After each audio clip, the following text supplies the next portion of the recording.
ആഭരണത്തിനായി വയോധികയായ ശാന്തകുമാരിയെ കൊലപ്പെടുത്തി മച്ചിൽ ഒളിപ്പിച്ച കേസിലെ കോടതി വിധി അത്യപൂർവം. കേരളത്തിൽ ആദ്യമായി ഒരു സ്ത്രീക്ക് വധശിക്ഷ ലഭിക്കുന്ന കേസാണിത്.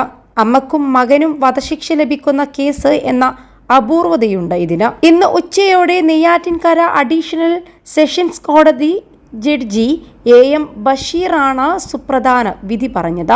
മുല്ലൂർത്തോട്ടം ആലുമൂട് വീട്ടിൽ ശാന്തകുമാരിയെ തലക്കടിച്ച് കൊലപ്പെടുത്തിയ കേസിലെ വിധി കേരളത്തിലെ നീതിന്യായ ചരിത്രത്തിലാണ് ഇടം നേടിയത്. പ്രതി വിഴിഞ്ഞം ടൗൺഷിപ്പ് കോളനിയിൽ റഫീഖ ബീവി, മകൻ വിഴിഞ്ഞം ടൗൺഷിപ്പ് കോളനിയിൽ ഹൗസ് നമ്പർ 44 ഷെഫീഖ് എന്നിവർക്കാണ് വധശിക്ഷ ലഭിച്ചത്.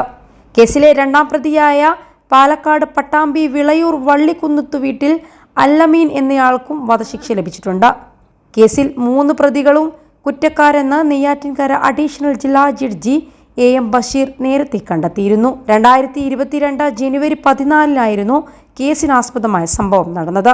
ഒറ്റയ്ക്ക് താമസിക്കുകയായിരുന്ന ശാന്തകുമാരിയെ പ്രതികൾ വാടകയ്ക്ക് താമസിച്ചിരുന്ന വീട്ടിൽ വിളിച്ചു വരുത്തി ഷോൾ കൊണ്ട് കഴുത്ത് മുറുക്കിയ ശേഷം ചുറ്റിക കൊണ്ട് തലക്കടിച്ചു കൊന്ന സ്വർണ്ണാഭരണങ്ങൾ കവരുകയായിരുന്നു. +2 ഡിഗ്രി കഴിഞ്ഞവർക്ക് വേൾഡ്സ് ഫസ്റ്റ് AR/VR ക്ലാസ് റൂമിലൂടെ സ്മാർട്ട് ഫോൺ എഞ്ചിനീയർ ആവാം. കൂടുതൽ അറിയാൻ വിളിക്കൂ ബ്രിഡ്കോ ആൻഡ് ബ്രിഡ്കോ. പരേതനായ നാഗപ്പ പണിക്കരുടെ ഭാര്യയാണ് ശാന്തകുമാരി. മൃതദേഹം തട്ടിൻപുറത്തെ ആസ്ബറ്റോസ് മേൽക്കൂരയ്ക്കും തട്ടിനുമിടയിൽ ഒളിപ്പിച്ച് കോഴിക്കോട്ടേക്ക് രക്ഷപ്പെടാൻ ശ്രമിച്ച പ്രതികളെ വിഴിഞ്ഞം പോലീസ് കഴക്കൂട്ടത്ത് വെച്ച് പിടികൂടുകയായിരുന്നു. ഫോർട്ട് AC ആയിരുന്ന S ഷാജിയുടെ നേതൃത്വത്തിൽ വിഴിഞ്ഞം SHO ആയിരുന്ന പ്രജീഷ് ശശി, SIമാരായ അജിത് കുമാർ, KL സമ്പത്ത്, G വിനോദ് എന്നിവരാണ് കുറ്റപത്രം സമർപ്പിച്ചത്. സംഭവ ദിവസം രാവിലെ 10:30 ശാന്തകുമാരിയെ പ്രതികൾ വീട്ടിലേക്ക് വിളിച്ചു വരുത്തുകയായിരുന്നു.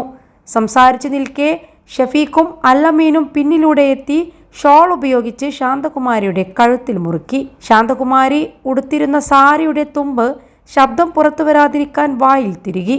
ഈ സമയം റഫീഖ ബീവി ശാന്തകുമാരിയുടെ തലയിലും നെറുകിലും ചുറ്റിക കൊണ്ട് ശക്തിയായി അടിച്ചു. പിടഞ്ഞു വീണ ശാന്തകുമാരിയുടെ സ്വർണമാലയും 2 വളകളും കമ്മലും മോതിരവും അടക്കം 7.5 പവൻ കവർന്നു.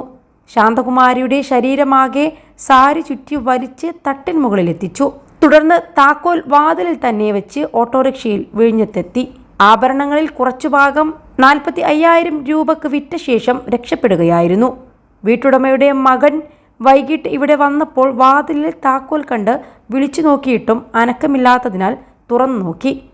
തട്ടിനു മുകളിൽ നിന്ന് രക്തം വാർന്നു വീഴുന്നതും 2 കാലുകളും ശ്രദ്ധയിൽപ്പെട്ടതോടെ നാട്ടുകാരെയും വിഴിഞ്ഞം പോലീസിനെയും അറിയിക്കുകയായിരുന്നു. പ്രതികളിൽ ഒരാളുടെ മൊബൈൽ നമ്പർ ശേഖരിച്ച് പോലീസ് അന്വേഷണം ആരംഭിച്ചു. കോഴിക്കോട്ടേക്കുള്ള ബസ്സിൽ ഇവർ സഞ്ചരിക്കുന്നത് മനസ്സിലാക്കി ഇവരെ പിന്തുടർന്ന് കഴക്കൂട്ടത്ത് വെച്ച് പിടികൂടുകയായിരുന്നു. 21 ലക്ഷത്തോളം സന്തുഷ്ടരായ ഉപഭോക്താക്കളും 2 ലക്ഷത്തോളം തിമിര ശസ്ത്രക്രിയകളും പൂർത്തിയാക്കിയ മലബാറിലെ ഏക കണ്ണാശുപത്രി അൽ സലാമ ഹൈ ഹോസ്പിറ്റൽ റോഡ് പെരിന്തൽമണ്ണ.